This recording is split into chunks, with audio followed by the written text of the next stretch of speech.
Hey, thanks for joining again. Another episode of Beyond the Table. I'm so glad today to have a guest with me, Obi.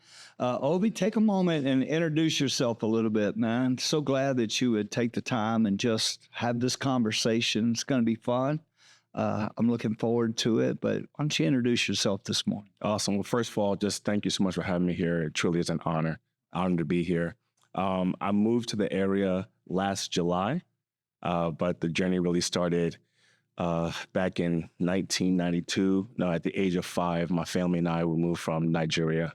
Wow. 1992, we moved to the Northeast, lived in the Northeast most of my life, even through college, went to school in Pennsylvania. And I was raised in a Christian household. I tell people that I was born saved. I didn't really have a choice. Came out the womb speaking in tongues. Yeah. So my childhood growing up really does resemble what Mercy Gate's like. I think that's one of the reasons why we're able to connect and to plug in so quickly. Wow. Then after high school, went to college and did what most kids in college do is I love the Lord, but now I have a taste of what it is to be outside of our household. So I backslid a little bit in college, but thankful for the Holy Spirit to always have that tug on my heart.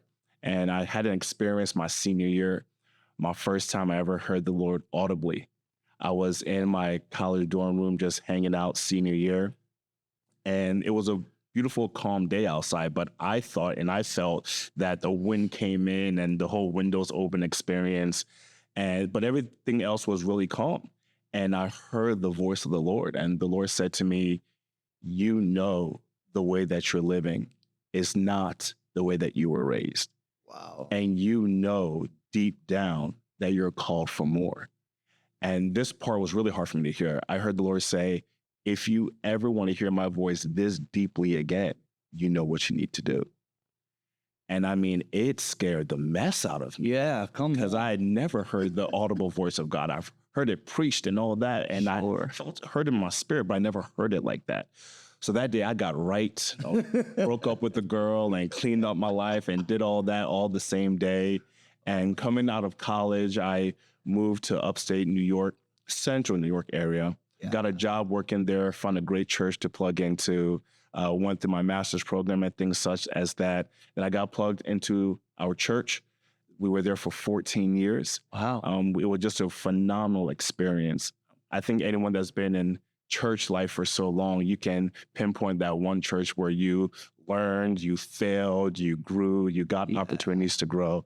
And through there, had the opportunity to be on staff for 7 years. Okay. We did the Bible college, we did young adults, we did almost everything besides children's ministry and worship. So as you can tell, those are not our strong points, but we just had the opportunity to love people and to just learn what ministry was about through raising a family, through marriage, through different changes through our lives. We just had that great opportunity. And then end of 2022, we just began to feel there was going to be a transition in our lives. And it's a really long story, but the Lord found us in Mont Belvieu, Texas. Man, that's just crazy. It is crazy, but this is God's land. And we're just really excited to be here. As I said, we've been here since July of last year, coming up on 1 year. And it's just been an honor to just be able to plug into this vision. Well, man, we love you and your family, your wife. It's been a blast getting to know you guys. And I want to talk a little bit today just about culture and healthy culture. I think there's a misnomer that might need to be dispelled about perfect culture and healthy culture. Because I don't think there is a perfect culture. I could be wrong. I think you can aspire maybe to that, but I think health is a greater aspiration. Whether it's in the family, home, whether it's in church, or even in the marketplace, on your job. I think sometimes we forfeit health for the pursuit of perfect. And in the pursuit of perfect, we can actually start harming people, using people, manipulating people because we're not really pursuing health. And so, man, talk to me a little bit about how you have found that, maybe some things that you have found that, because I feel like at Mercy Gate, we have a healthy culture, but I promise you, it's not perfect. I used to tell the church when I came, I said, you guys had a perfect church. And then I showed up. And I brought all my imperfections with me. And I think that's the, I think that is the delusion that a lot of people who walk into church, they don't realize we're all broken people and we're pursuing a healthy environment and healthy culture. But only one was ever perfect, and the world killed him. So talk to me about that. Tell me what you have found, how maybe it's worked in your job and also here at the church and what you've experienced. I think that the health is twofold. One part is the leader understanding that their responsibility is to create health and not perfection. Yeah. And that really starts from setting standards for yourself and whichever organization you are part of. One thing I love about MercyGate is that you do a really good job of ensuring there's not a massive line between marketplace and the church. It really should be one. Yeah. So I can really answer that one and the same. Yeah. The leader's responsibility, I believe, is taking care of themselves and ensuring that they are healthy, because whatever is inside of you is going to project onto wherever you're going to lead. That's good. I think that's why the Bible said that the man is unfit to lead in the kingdom if his household is not in order. Yeah. There needs to be health inside first. And I think on the other side is for people to have grace. If I sit under a pastor that's been pastoring for 2 years, they're going to mess up. Yeah. They're probably not going to have the best structure and organizational health. And if I come in guns blazing, well, I've been in church for all my life and it should be like this. Yeah. You don't have that grace to say this person is learning. And perhaps the Lord has brought me here for this season to help. Yeah. Or the Lord has brought me here for this season for them to see a template of what can be down the road. Yeah. So I think that culture, the health of a culture is going to be twofold, both to people that are leading and those that are going to be a participant of. In addition, I believe that each of us need to have ownership of that culture. That's good. One thing that we saw really quickly here at MercyGate is that the culture really is about people's stories and not people's skill sets. Yeah. It was probably 8 or 10 weeks before people asked us, what did you do at your old church? Right. It was always about who are you and what are you about? When you go for a job interview, the first person to ask you is, tell me about yourself. Yeah. They have everything that you've done, right? But who you are as a person, does that fit our culture? Right. So health really should be about the person and not about the skill set. Skill sets can be taught. Yeah. But there are some things that just can't be taught. Either you've worked on them or it's just innate to you that it is going to fit. Yeah. When you talked about healthy culture on the inside, what are some of the elements or key components to that healthy culture? You know, I was recently listening to a podcast, and the gentleman was talking about this idea of health, and he was really talking about rest, but he turned the idea of rest to refuel or to recharge, and giving all of us who were hearing it latitude to say, how I recharge may not be how you recharge. Definitely. And that, I'm telling you something, it was absolutely freeing for me.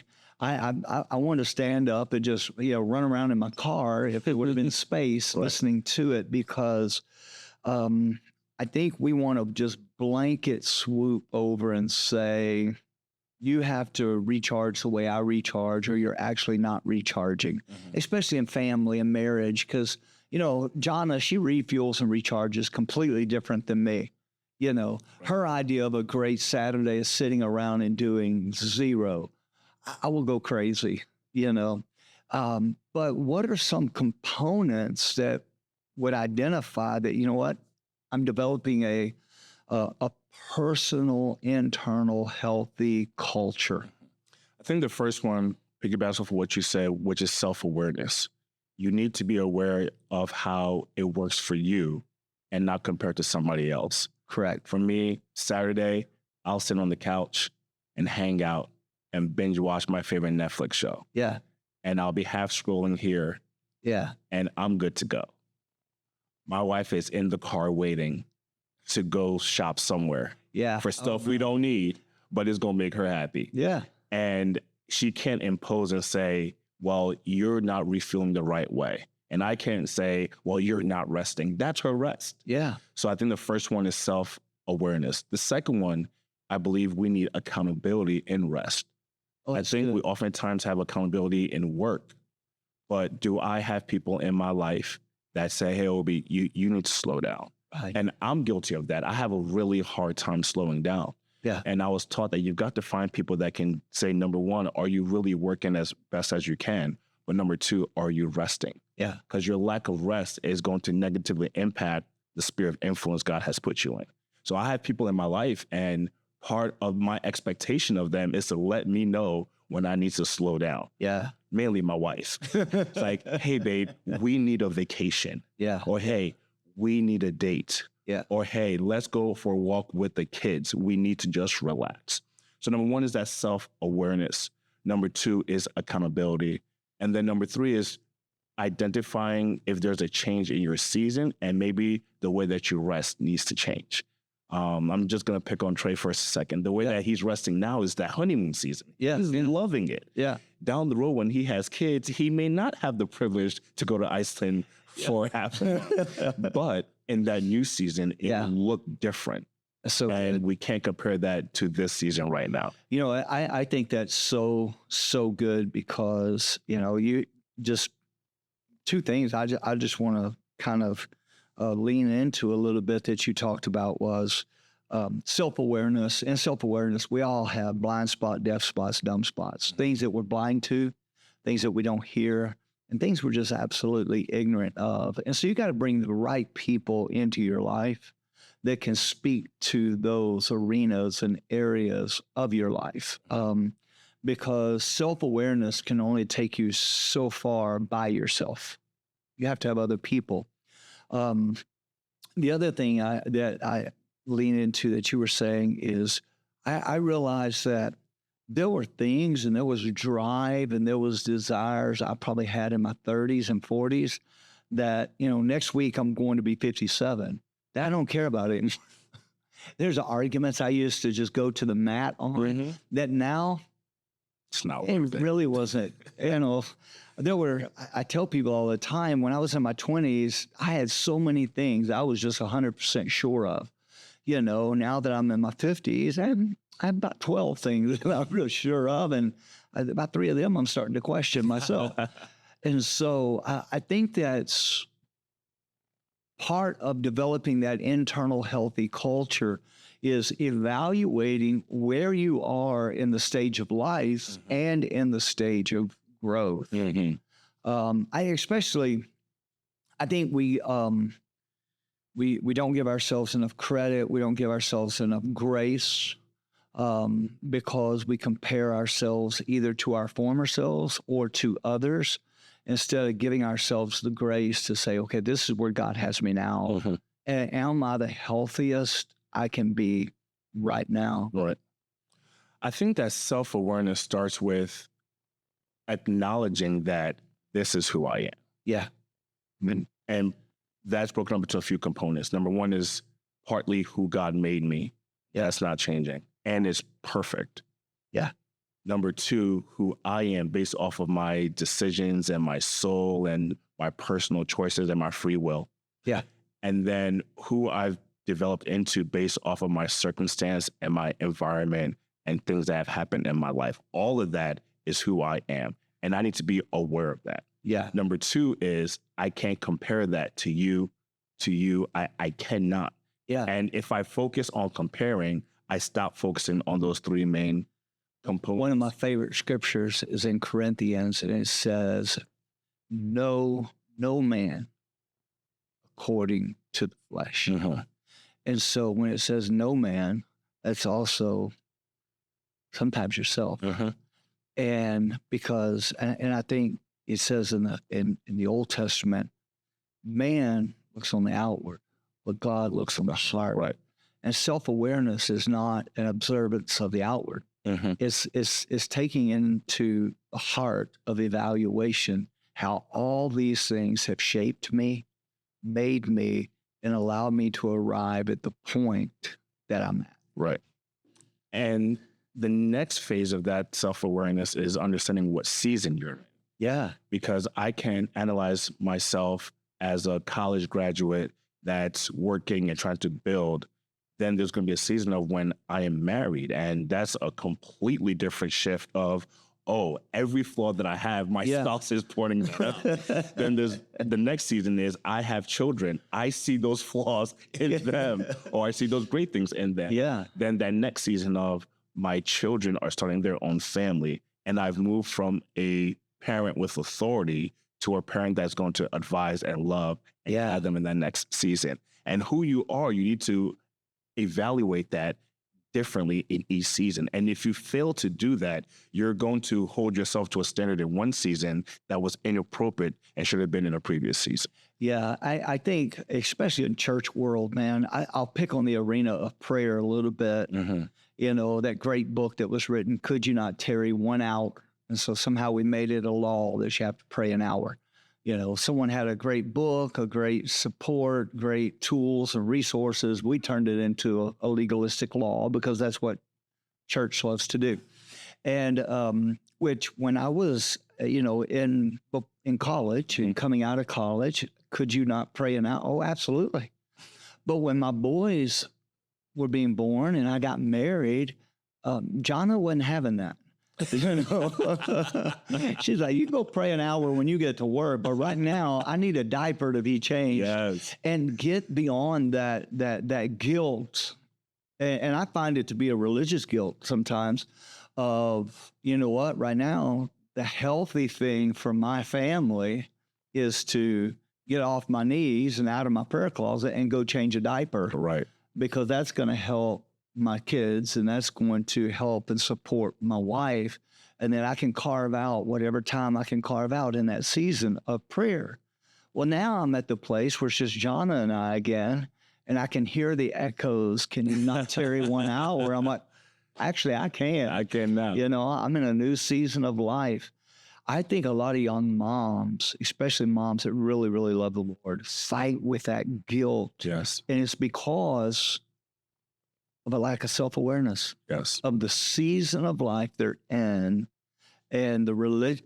And I use the word religious stipulations because I don't know a better one, that we've kind of imposed on people that I don't actually think that Jesus imposed as much.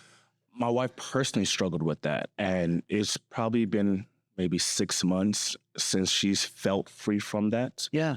And it was because growing up, there was this mindset that if one woman could do it, then all can.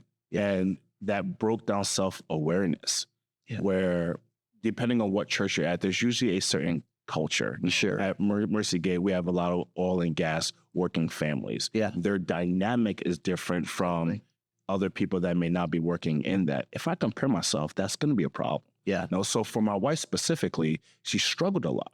And she said that every Sunday she would wake up and when getting ready for church, as opposed to preparing her spirit to receive, most of her time was her soul rising up and saying, am I going to be good enough? Oh, am I going to look the part that I feel like I need to? Am I going to be presenting myself the way that I need to? Now, nobody ever told her that, but sometimes cultures are unspoken. And expectations are unspoken. Yeah. And it took her a long time. And we had phenomenal people that came around her and began to guide her to say, number one, this is your season.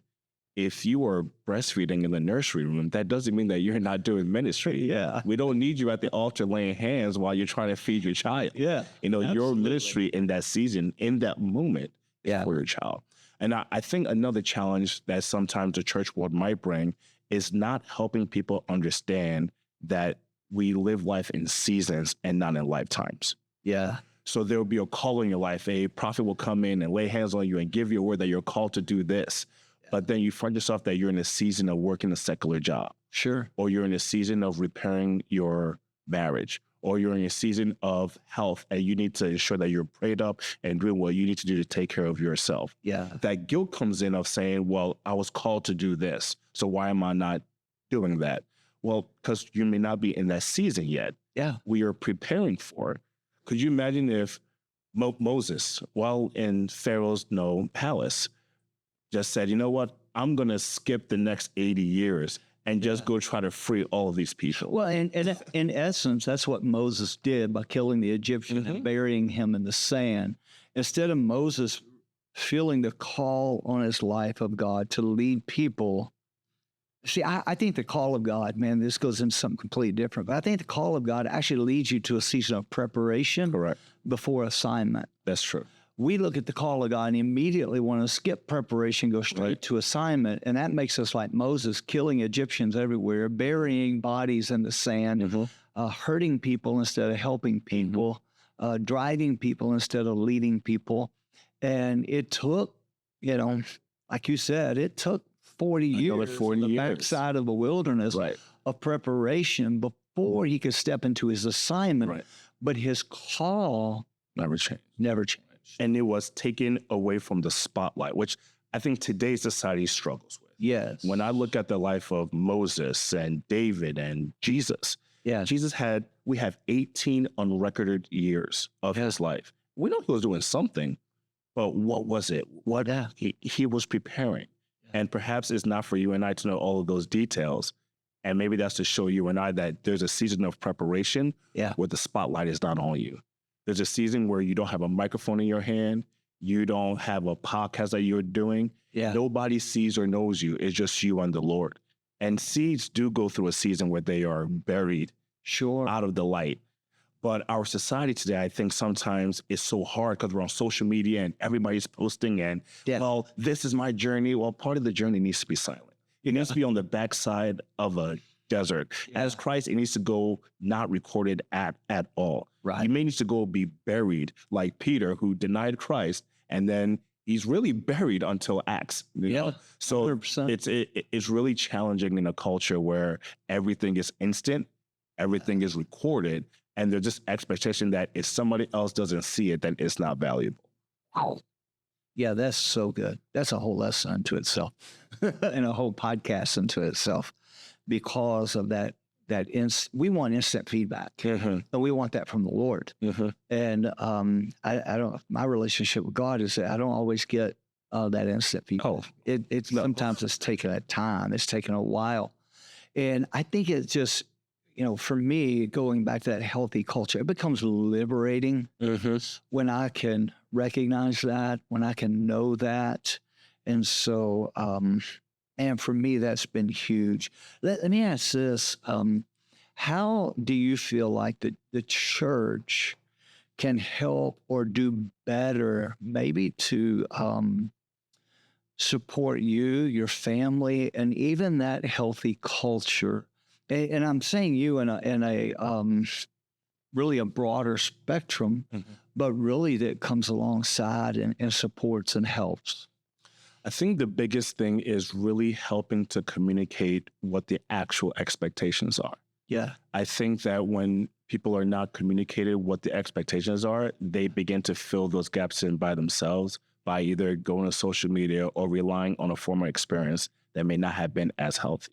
I appreciate that Mercy Gate does that as part of our culture. We focus on people first. So that kind of comes into play.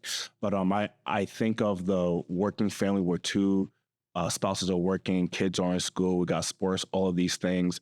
And they also feel that we should be in a group and we should be serving during the week, coming to midweek service, serving on a Sunday morning. And so they sometimes feel that I have to do this. It was great that our coaches and our captains, we begin to teach that, number one, it's a service. And if it ever becomes a duty and not a service, we have a problem. Let's take a step back and have a conversation. Number two, it's not all on you. You are part of a vision. You are not the vision. Even Moses had to have his hands held up. So it is not just all on you. And I think also just continuing to celebrate. The Mercies was such a phenomenal experience, and we had never seen something like that. We've been part of volunteer appreciations. But this, Mercy Gate felt the need to turn it into an award ceremony, and everybody gets dressed up and catered food, and people just felt special.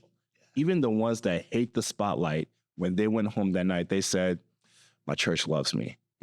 And either I'm holding the door, making coffee, hugging necks, is valuable to the kingdom and what Mercy Gate has been called to. So I think that as we continue to do that and just creating space for people to say, I'm in a season where I'm not okay and I need your help to figure this out.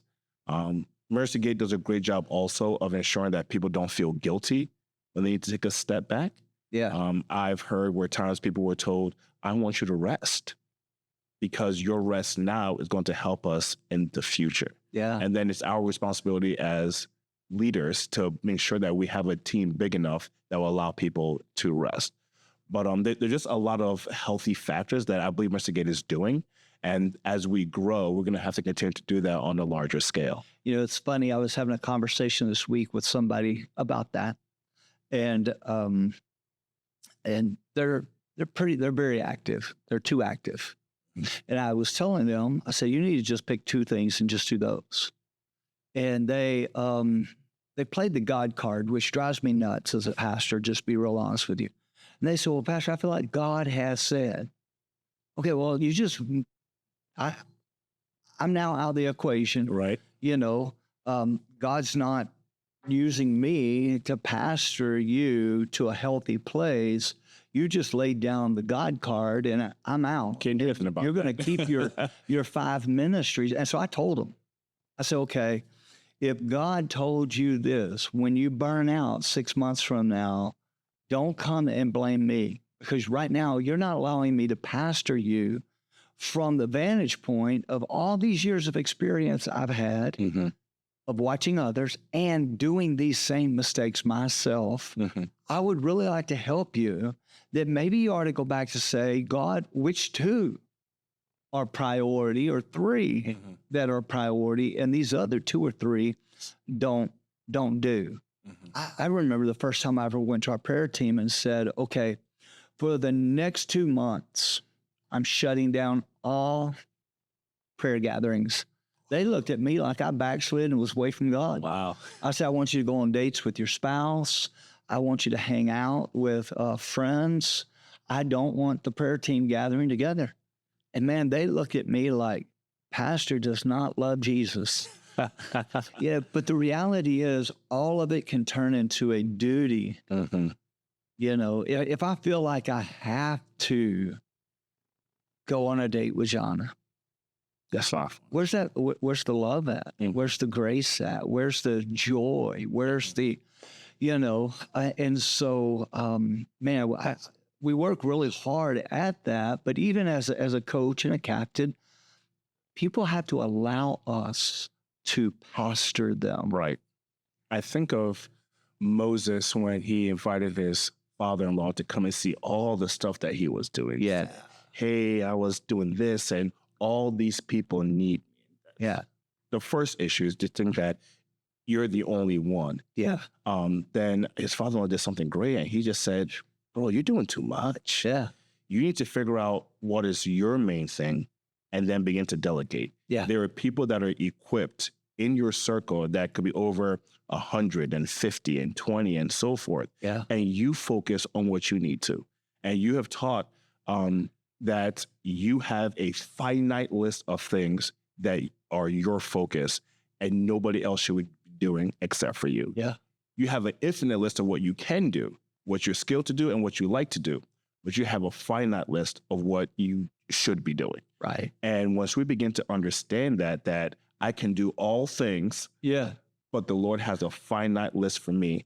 And as I do that, I'm excellent. I allow others to be excellent. And now we have a healthy balance. See, I think that's just so good, you know, for any individual, no matter where they're at in life. I think that's great for family.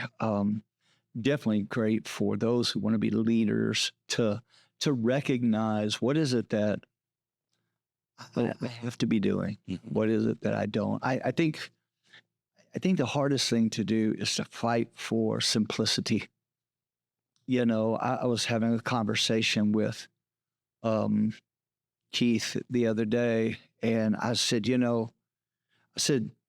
we're coming into fine arts and kids are preparing 5-minute messages, and fine arts is in our organizations where kids discover their talent, their ability, they work on it, they craft it, and then they go and present it. and it's, you know, and it's critiqued, it's spoken into, it's worked on. But we have this thing called short sermon. And a short sermon has got to be 5 minutes. They will prepare for 3 months for a 5-minute message. Well, to get simple takes longer preparation time. For me to prepare an hour message, to be honest with you, all I need is a scripture verse. That's easy. That's easy. For me to whittle that down to 30, 35 minutes, I'm going to need 16, 20 hours. And you would think, okay, that should just be the opposite, but it's not.